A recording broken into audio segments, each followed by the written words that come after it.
أيها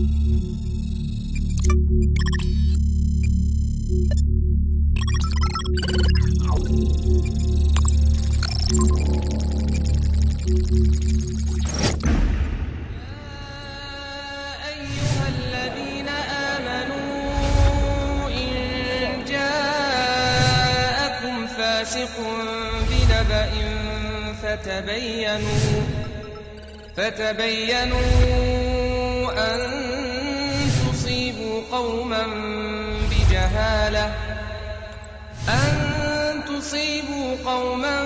بجهالة فتصبحوا على ما فعلتم نادمين.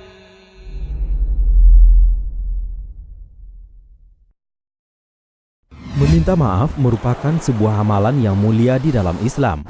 Jika kita melakukan sebuah kesalahan atau dosa yang berhubungan dengan hak-hak manusia, maka salah satu syarat untuk memohon ampun kepada Allah adalah meminta maaf kepada manusia yang bersangkutan agar dia memaafkan kita. Sekaligus kita harus mengembalikan haknya jika ada hak yang telah direnggut.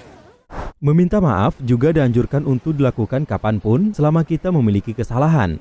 Caranya adalah dengan menyebutkan kesalahan kita dan kemudian kita minta maaf kepada orang yang bersangkutan atas kesalahan yang telah kita lakukan. Di masyarakat kita muncul sebuah tradisi saling meminta maaf menjelang datangnya Ramadan dan Idul Fitri. Kita mendapati sebagian kaum muslimin saling bermaaf-maafan. Apakah syariat menganjurkan kita meminta maaf sebelum masuknya Ramadan? Apakah meminta maaf hanya di hari-hari tertentu saja? Mari simak pembahasannya.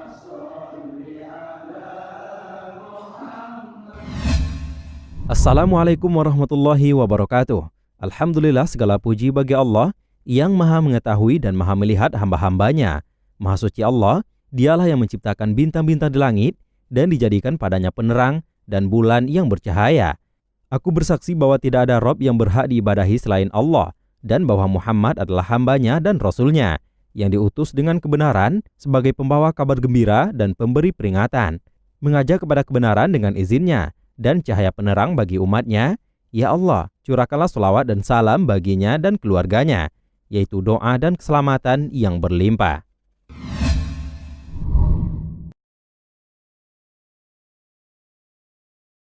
Kalau biasanya sebelum kemasukan menyucikan diri biasanya. Cuman kalau adat sini kan kebanyakan balimau. Cuma kalau saya nggak terlalu itu kali ke balimau, jadi cukup di rumah saja lah. Kalau sebelum Ramadan kita lakukan ya saling bermaafan, bersilaturahmi sama tetangga, keluarga kan, sama sahabat. Tentunya sesuai dengan kebiasaan kita orang Minang. Tentu kita melihat orang tua, kuburan orang tua, membersihkan dan mendoakan beliau-beliau. Semoga beliau diberikan ampunan oleh Allah Subhanahu wa taala. Misalnya kami berkunjung ke tetangga minta maaf.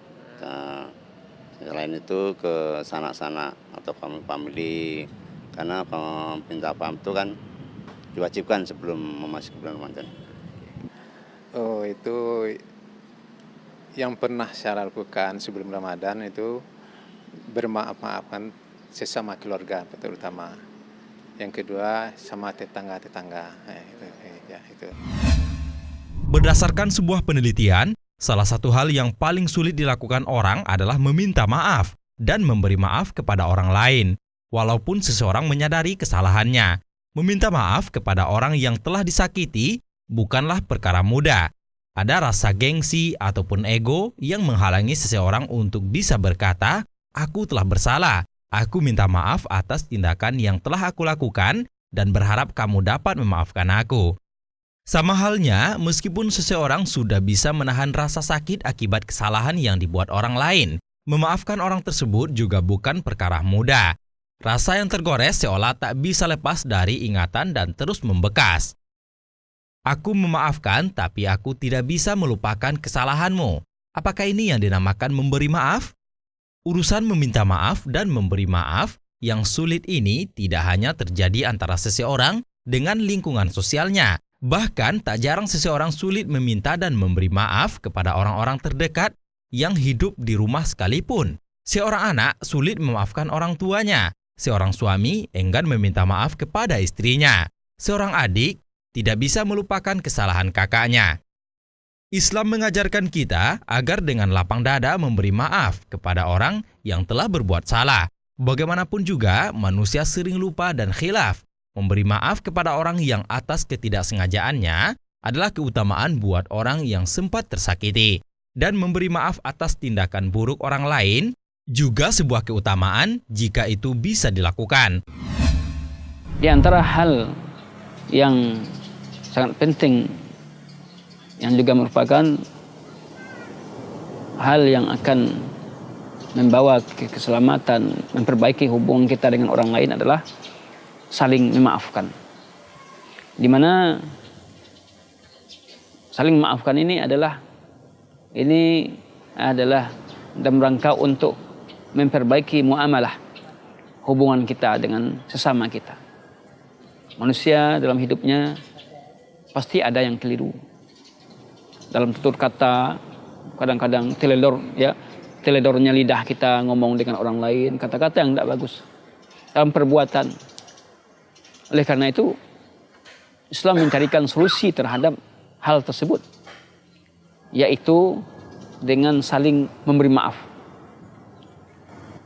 Islam sangat menganjurkan dalam memberi maaf ini, sehingga dalam surah Al-Imran ayat 134, ya, bahwa memberi maaf termasuk adalah tanda-tanda orang yang bertakwa kepadanya. Orang-orang yang berlomba-lomba kepada ampunan Allah Subhanahu wa taala, wasari'u ila magfiratin min rabbikum wa jannatin ardhus samawati wal ardh uiddat lil muttaqin.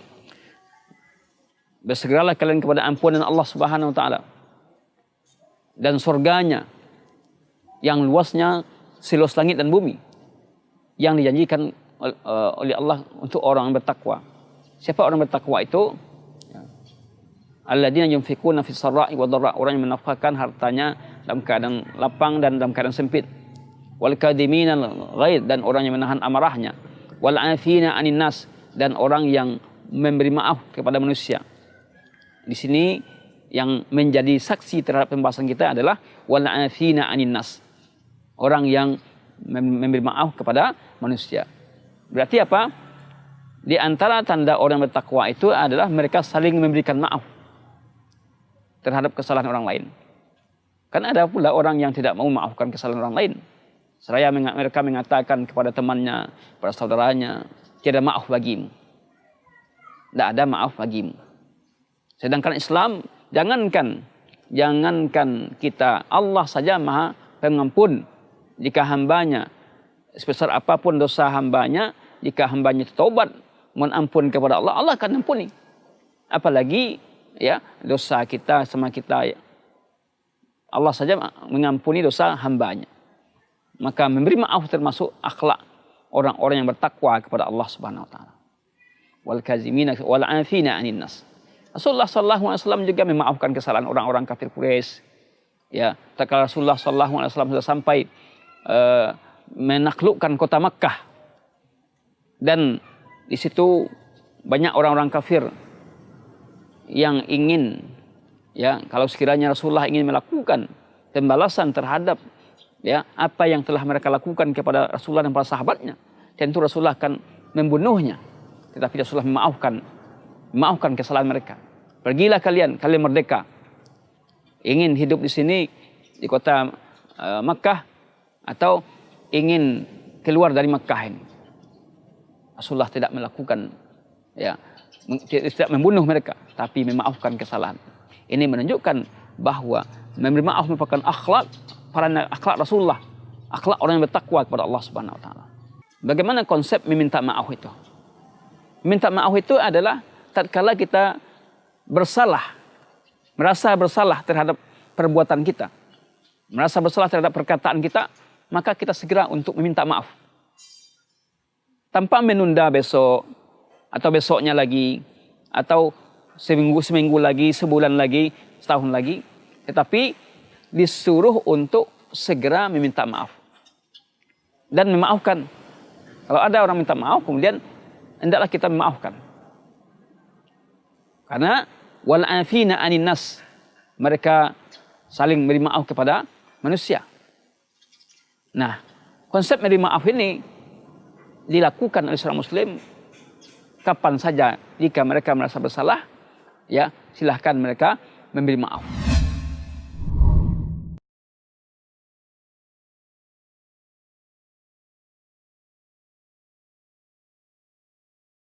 Itu memang dianjurkan kan, karena di Rasulullah juga mengatakan sebelum masuki bulan suci Ramadan maka maaf-maafkan dulu, mulai dari keluarga, tetangga, dan mungkin rekan kerja kan, atau teman-teman gitu. Kalau menurut saya ya diwajibkan kan sebelum Ramadan itu, karena barang siapa yang tidak memaafkan sama lain, nanti di apa? Misalnya kok di akhiratnya gimana? Kalau pemaafan, kalau sebelum Ramadan itu kan kita dianjurkan di dalam Al-Quran, kita dianjurkan juga kan. Sebagaimana kita saling memaafkan antara kita sesama kan, supaya puasa itu kita itu diterima oleh Allah Subhanahu Wa Taala. Ya, sesuai dengan apa yang telah dianjurkan atau diberikan petunjuk-petunjuk berupa hadis Al-Quran. Tentunya kita mengikuti imam kita Nabi besar Muhammad SAW. Memang ada tuntutan atau syariatnya itu memang dianjurkan untuk saling bermaafan sebelum bulan Ramadan itu, supaya kita tidak saling terbebani sama sekali sama orang-orang tetangga, keluarga, kerabat terdekat itu. Ini perlu, menurut saya itu perlu dilakukan saling bermaafan sebelum memasuki bulan Ramadan. Sejauh ini dari hadis ya, dari tuntunannya sih berdasarkan hadis bahwasanya sebelum kan ada kalau tidak akan diterima puasa seseorang kalau belum bermaaf-maafan, kan seperti itu. Dari situ dasarnya. Di masyarakat kita muncul sebuah tradisi saling meminta maaf menjelang datangnya bulan suci Ramadan dan Idul Fitri. Setiap tahunnya menjelang datangnya bulan Ramadan atau ketika Idul Fitri, kita mendapati sebagian kaum muslimin saling bermaaf-maafan. Anehnya, tidak disebutkan kesalahan apa yang telah diperbuat sehingga mereka meminta maaf. Biasanya tersebar pesan-pesan singkat yang bunyinya kira-kira seperti ini. Doa malaikat Jibril menjelang Ramadan, "Ya Allah, tolong abaikan puasa umat Muhammad. Apabila sebelum memasuki bulan Ramadan, dia tidak melakukan hal-hal berikut. Tidak memohon maaf terlebih dahulu kepada kedua orang tuanya, jika masih ada. Tidak bermaafan terlebih dahulu antara suami istri. Tidak bermaafan terlebih dahulu dengan orang-orang sekitarnya." Maka Rasulullah SAW pun mengatakan amin sebanyak 3 kali. Dapatkah kita bayangkan yang berdoa adalah malaikat dan yang mengaminkan adalah Rasulullah SAW dan para sahabat, dan dilakukan pada hari Jumat? Menurut Bapak, kira-kira diterima nggak puasa orang yang belum bermaafan sebelum Ramadan? Ya, sesuai dengan hadis-hadis yang telah kita pelajari, salah satu diterima atau enggaknya puasa seseorang tentunya harus ada bermaaf-maafan, baik itu dengan anak, dengan orang tua, masyarakat tetangga dengan kita, atau kita sebaliknya dengan masyarakat tetangga kita. Harus kita lakukan itu supaya kita ibadah kita di bulan Ramadan ini diterima oleh Allah Subhanahu Wa Taala. Baik. Kira-kira menurut pandangan Bapak, diterima nggak puasa orang yang belum bermaafan? Menurut Ustadz tuh katanya enggak. Enggak gitu. Ya menurut Abang, kalau seandainya kita belum bermaaf-maafan, kira-kira puasanya terima apa enggak? Kalau menurut Abang, puasanya sesuai di dalam Al-Quran tidak diterima. Kalau kita tidak saling bermaafan. Menurut Bapak, kira-kira diterima nggak puasa orang yang belum bermaafan sebelum Ramadan? Kalau menurut yang saya terima dari pengalaman atau dari guru saya itu memang kalau kita sebelum bermaafan terutama kepada keluarga, sanak-sanak saudara kita dan tetangga kita itu perlu kita saling bermaafan. Karena kita ini kan tidak selalu betul semuanya perbuatan-perbuatan kita itu. Itu makanya kita itu pasti kita ada berbuat salah. Yang namanya manusia itu pasti ada salah khilafnya. Itu perlu kita minta maaf sama tetangga atau keluarga-keluarga kita. Kan pernah nih kita dapat hadis atau brokes dari saudara-saudara atau teman-teman kita, bunyi hadisnya seperti ini. Doa malaikat Jibril menjelang Ramadan, ya Allah tolong abaikan puasa umat Muhammad apabila sebelum memasuki bulan Ramadan dia tidak melakukan hal-hal yang berikut. Yang pertama tadi sudah disampaikan, tidak memohon maaf terlebih dahulu kepada orang tua jika masih ada, tidak bermaafan terlebih dahulu antara suami istri, tidak bermaafan terlebih dahulu dengan orang-orang sekitarnya. Maka Rasulullah pun mengatakan amin sebanyak 3 kali. Dapat kita bayangkan yang berdoa adalah malaikat dan yang mengaminkan adalah Rasulullah dan para sahabat, dan dilakukan pada hari Jumat. Bagaimana menurut abang sama kakak tentang hadis itu? Iya, menurut hadis itu sahih. Memang benar kayak gitu. Ya. Dan abang melakukannya dan mengamalkannya? Iya, melakukan dan mengamalkannya menurut syariat. Benar sekali saya. Benar sekali. Kemudian apakah bapak mengamalkannya? Iya, diamalkannya. Oke. Bagaimana menurut bapak Haji tentang hadis ini? Kemudian apakah sudah diamalkan atau belum? Ya, hadis ini merupakan sebuah panutan bagi umat Islam, terutama kita yang mengamalkan. Tentu kita berpegang pada hadis ini. Berarti bapak sudah mengamalkannya? Ya, alhamdulillah sudah. Nah, menurut bapak bagaimana tentang hadis ini? Itu sangat sempurna sekali itu. Karena kan yang mendoakan malaikat kan. Nah, kita bersyukurlah kalau malaikat yang mendoakan dan diamini oleh Rasulullah SAW. Berarti bapak mengamalkan ya bermaafan itu? Insya Allah makan. Nah, bagaimana menurut bapak tentang hadis ini? Kemudian udah teramalkan atau belum? Mungkin kalau hadis itu selalu saya amalkan tuh. Terutama tadi kepada orang tua yang masih hidup, kita harus minta maaf sebelum bulan Ramadan. Yang kedua sama istri. Yang ketiga itu ya sama tetangga-tetangga. Itu harus kita lakukan sebelum Ramadan. Supaya amal kita diterima oleh Allah Subhanahu wa taala. Terjadi fenomena di tengah-tengah masyarakat kita, yaitu mereka merasa sudah menjadi keharusan untuk meminta maaf menjelang masuknya Ramadan. Ini yang menjadi fenomena. Betulkah demikian? Kita harus minta maaf menjelang masuk Ramadan ini. Tentu setiap amal yang kita lakukan harus ada dasar. Harus ada dasar yang jelas. Kenapa? Kalau tidak ada dasar yang jelas nanti kita bisa keliru. Nah, apa dasar yang dilakukan oleh kebanyakan manusia sekarang ini tentang mereka meminta maaf? Di antara dasar mereka adalah yaitu tersebarnya sebuah hadis yang tersebar hadis ini di masyarakat kita, bahkan sebagian para duat, para dai membacakan hadis ini, ya. Namun hadis ini jika ditelusuri kita tidak mendapatkan sanadnya. Di kitab-kitab hadis tidak ditemukan sanadnya. Apa sanad hadis tersebut? Tidak ditemukan siapa sandarannya, siapa periwayatnya. Hanya saja ketika itu adalah Rasulullah SAW mengaminkan doa malaikat Jibril banyak 3 kali.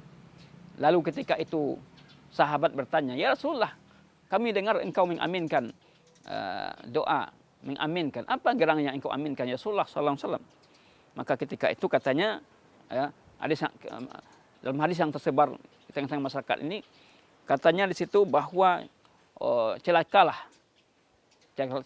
manusia yang apabila sudah masuk Ramadan, di mana mereka ya ketika itu tidak diterima pahala puasa seseorang apabila seorang anak tidak minta maaf kepada orang tuanya. Yang kedua, tidak terima puasa seorang istri apabila tidak minta maaf kepada suaminya. Yang ketiga, tidak terima puasa seorang jika seorang tidak minta maaf kepada orang lain. Tersebar hadis ini di tengah-tengah masyarakat sehingga mendorong orang untuk segera meminta maaf. Sehingga menjadikan tradisi tengah-tengah masyarakat kita, mereka wajib meminta maaf menjelang masuk Ramadan ini. Nah, pemirsa dirahmati Allah Subhanahu wa taala. Bagaimana sungguhnya hadis ini? Hadis ini bila kita telusuri kitab-kitab hadis dan para ulama hadis, ya, tidak kita temukan riwayat yang seperti ini, ada perawinya kita tidak menemukan. Berarti hadis ini dhaif atau bukan bisa dikatakan maudhu. Ada hadis yang ada hampir sama tapi tidak sama ya, dengan ini, dan hadis ini sahih. Mungkin hadis ini kemungkinan hadis ini yang diselewengkan atau oleh orang-orang yang memotivasi orang minta maaf. Karena di antara sebab tersebarnya hadis-hadis palsu adalah tujuannya adalah motivasi. Ada tujuan-tujuan politik, ya, ada tujuannya untuk menyebarkan paham mereka. Nah, maka ada hadis yang sahih yang juga ada kaitan dengan ini, tetapi berbeda isinya, matannya berbeda. Saya akan bacakan hadis yang sahih yang berhubungan dengan ini, tapi dia bukan berhubungan dengan minta maaf tadi. Ya, apa bunyi hadisnya? Hadis ini diriwayatkan ya dengan sanad yang jaid. Ya. An Nabi Hurairah radhiyallahu anhu anna Rasulullah sallallahu alaihi wasallam raqyal mimbar. Rasulullah menaiki mimbar. Faqal, maka ketika itu amin, amin, amin. Ketika Rasulullah mengatakan amin 3 kali, faqila lahu, lalu dikatakan kepadanya, ditanya Rasulullah SAW, ya Rasulullah, ma kuntu tasna hadza, apa yang kau lakukan ini wahai Rasulullah? Maka ketika itu Nabi menjawab, faqala li Jibril, Jibril berkata kepadaku, argamallahu amf abdun aw ba'da dakhala Ramadan falam yukfar lahu faqultu amin. Thumma qala ragima amf abdun aw ba'da adraka walidayhi aw ahaduhuma lam yudkhilhul jannah faqultu amin. Thumma qala ragima amf abdun aw ba'da dzakartu indahu ya falam yusalli alaik faqultu amin. Al-Imam Al-Azami mengatakan hadis ini sanadnya jayyid. Nah, dari Abi Hurairah semoga Allah meridanya bahwa Rasulullah SAW menaiki mimbar. Lalu ketika itu beliau berkata amin, amin, amin 3 kali. Lalu sahabat bertanya kepadanya, ya Rasulullah, apa yang kau lakukan ini? Aku dengar engkau membaca amin. Ketika itu, maka apa jawaban Nabi? Jibril berkata kepadaku, ya, celakalah seorang hamba yang sudah masuki Ramadan, namun dosanya tidak diampuni oleh Allah Subhanahu wa taala. Ini yang pertama, orang yang masuki Ramadan dosanya tidak diampuni oleh Allah Subhanahu wa taala. Kelompok yang kedua adalah celakalah seorang hamba yang mereka sudah mendapati Ramadan, mendapati kedua orang tuanya, ya, atau salah satu keduanya tidak menyebabkan masuknya dia ke dalam surga. Maka ketika itu aku katakan amin. Kemudian celakalah seorang hamba yang apabila disebut namaku ia tidak berselawat kepadaku. Ini hadis yang sahih. Ya, kemungkinan hadis yang sahih ini dari amatan sebagian para ulama, mungkin hadis yang sahih inilah yang dicuplik, yang dicaplok oleh ya sebagian orang yang menamakan hadis yang tadi itu, hadis tentang memaafkan itu, ya hadis yang mereka sebarkan, katanya untuk motivasi masyarakat. Dari itulah, kalau kita lihat, kita dalam hadis yang tadi, ya, yang mereka mengatakan tidak terima puasa seorang kalau seorang anak tidak minta maaf pada orang tuanya, seorang istri tidak minta maaf kepada suaminya, seorang tidak bisa minta maaf kepada orang lain. Ini sudah tersebar luas di tengah-tengah masyarakat kita. Dan ini untuk kita ketahui kita ketemukan dalam kitab-kitab hadis yang mu'tabar, yang dianggap ya sahih, yang dijadikan pegangan. Untuk itu, kalau demikian halnya berarti mengamalkan hadis yang ini tidak benar untuk pengamalannya.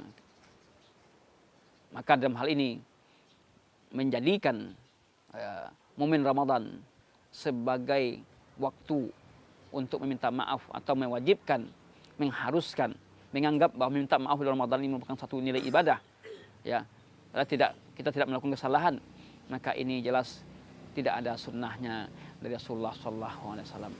Lalu bagaimana konsep kita dalam minta maaf? Konsep kita dalam minta maaf adalah tatkala kita merasa bersalah, minta maaf.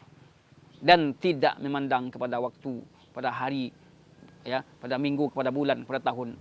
Namun tatkala kita bersalah, kita minta maaf. Segera kita minta maaf tanpa menundakan.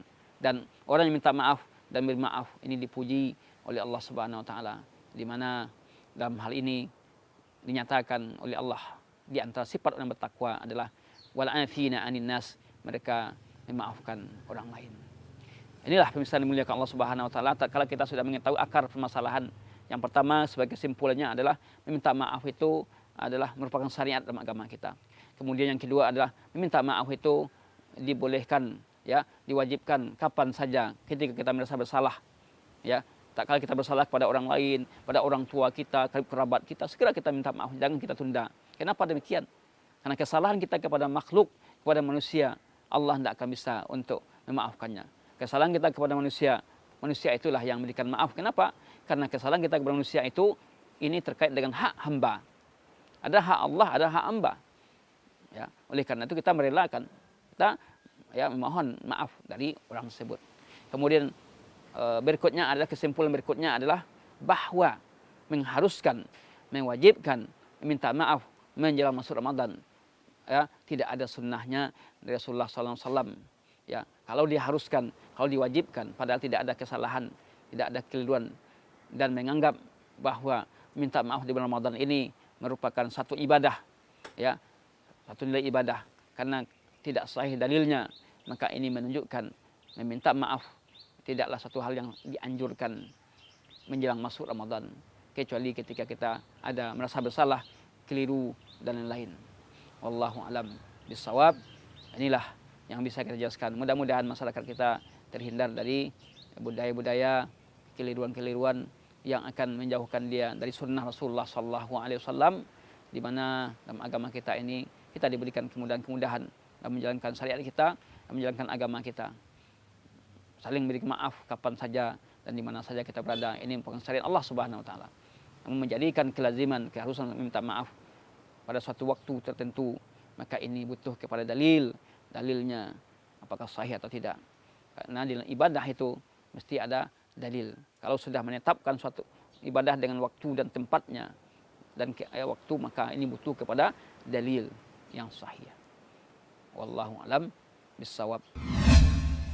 Doa ini tidak tercantum dalam hadis-hadis Rasulullah Shallallahu Alaihi Wasallam dan nampaknya dijadikan sandaran untuk amalan minta maaf menjelang Ramadan. Yang ada adalah hadis yang diriwayatkan dari Abu Hurairah radhiyallahu anhu bahwa Rasulullah Shallallahu Alaihi Wasallam naik mimbar lalu bersabda, "Amin, amin, amin." Para sahabat bertanya, "Kenapa engkau berkata demikian, wahai Rasulullah?" Kemudian beliau bersabda, "Baru saja Jibril berkata kepadaku, Allah melaknat seorang hamba yang melewati Ramadan tanpa mendapatkan ampunan, maka kukatakan amin." Kemudian Jibril berkata lagi, Allah melaknat seorang hamba yang mengetahui kedua orang tuanya masih hidup, namun tidak membuatnya masuk jannah karena tidak berbakti kepada mereka berdua. Maka aku pun berkata amin. Kemudian Jibril berkata lagi, Allah melaknat seorang hamba yang tidak bersolawat ketika disebut namamu, maka kukatakan amin. Hadis riwayat Imam Ibnu Khuzaimah dalam Sahih Ibnu Khuzaimah dan Imam Ibnu Ahmad dalam kitab Musnad Imam Ahmad. Hadis ini disahihkan oleh Al-Munziri di At-Targhib wa Tarhib, juga oleh Az-Zahabi dalam Al-Mazhab, dihasankan oleh Al-Haythami dalam Majma' Adz-Zawaid, juga oleh Ibnu Hajar Al-Asqalani dalam Al-Qaulul Badi', juga oleh Al-Albani di Sahih At-Targhib. Coba cermati makna dua lafaz hadis di atas. Sungguh keduanya amat jauh berbeda. Entah bagaimana asalnya sehingga tersebar lafaz hadis sebagaimana yang banyak tersebar melalui SMS. Namun anehnya, hampir semua orang yang menuliskan ataupun membawakan hadis ini tidak ada satupun yang menyebutkan isnad atau periwayatan hadis ini. Karena setelah dicari, hadis tersebut tidak ditemukan di kitab-kitab hadis. Maka ulama terdahulu, Imam Abdullah bin Mubarak rahimahullah pernah menyampaikan, Al-isnadu minad din, artinya Periwayatan isnad itu bagian dari agama. Jika tidak ada isnad, maka orang akan bicara seenaknya. Apalagi jika disandarkan kepada Nabi Shallallahu Alaihi Wasallam. Ketika dahulu banyak orang yang berdusta atas nama Rasulullah, para ulama bertanya kepada mereka yang menyampaikan atau menyandarkan perkataannya kepada Rasulullah Shallallahu Alaihi Wasallam. Samulana rijalakum, artinya sebutkanlah orang-orang yang meriwayatkan darimu. Inilah ilmu besar dalam Islam, yakni ilmu periwayatan hadis atau ilmu hadis. Ilmu besar yang tidak ada pada agama lainnya. Dan perhatikan, tidak semua hadis dapat kita amalkan, karena harus dilihat kembali apakah hadis itu sahih, hasan, dhaif, maudhu' atau la aslalahu. Sebagai umat Rasulullah Shallallahu Alaihi Wasallam, hendaknya kita berhati-hati dalam menyebarkan sesuatu yang mengatasnamakan Rasulullah Shallallahu Alaihi Wasallam. Hendaknya yang kita sebarkan mengenai beliau adalah sesuatu yang sahih, benar, dan bisa dipertanggungjawabkan kebenarannya. Rasulullah Shallallahu Alaihi Wasallam mengancam orang-orang yang berdusta atas nama beliau, yakni orang-orang yang menyebarkan hadis atau riwayat yang tidak benar atau palsu dari beliau.